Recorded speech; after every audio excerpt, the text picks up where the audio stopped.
guys! This month I read on my Kindle Coming Home to Eat by Gary Paul Nabhan. It was a really nice book. I really enjoyed it. It's a similar style to what we've probably seen before. It was a year of eating locally, but Gary Paul actually lives in Arizona, so for me it was different types of food that I'm used to seeing, and different methods of cooking as well. He did a lot of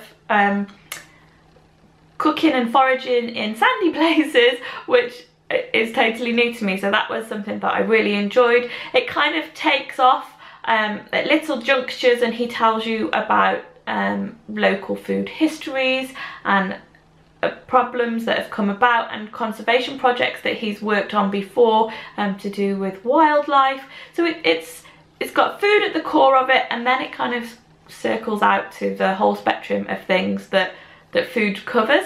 And I've got a quote that I wanted to read to you that I feel kind of encapsulates what the book is. So he's talking about his realization of what food actually is about, and he says that food should be valued less for its calorific content and more for what it expresses about our relationships with the world, the carbon footprint left in bringing a food to our mouths, the economics, politics and ethics of favouring some producers over others, and the cultural memories that arise in our minds whenever we muse over a particular mouthful of flavours.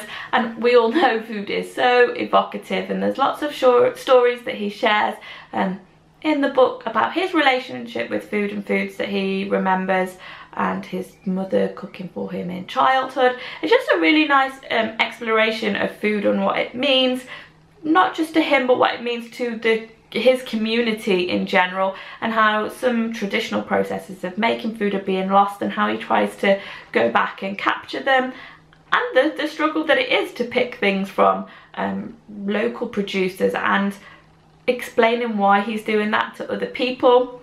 As I say, I don't feel that it's anything we haven't heard before, but it's so unique because it's his perspective on it, and for me it's a different style of food that I'm used to seeing, and I really enjoyed it. It was a lovely book, but at the same time it brings up a lot of important points about how politics does relate to food, and what we are doing to the environment, and how traditional cooking methods are being lost, and the problems that people face from eating so much like junk processed food, and what it's doing to their diets, and how if they get back to more traditional foods that is so much better for them, and educating people about that. So it's a really nice exploration of that whole area, and definitely one worth reading. Next month I'm going to be reading Walden. It'll probably actually be the month after next. These book club ones seem to be coming up every other month.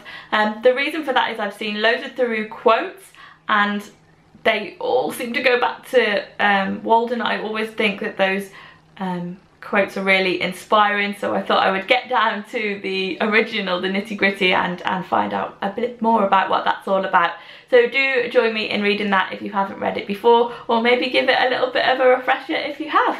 Thanks for watching, guys. Bye bye. It was horrifying. It's really affected me actually. I finished reading it a few weeks ago.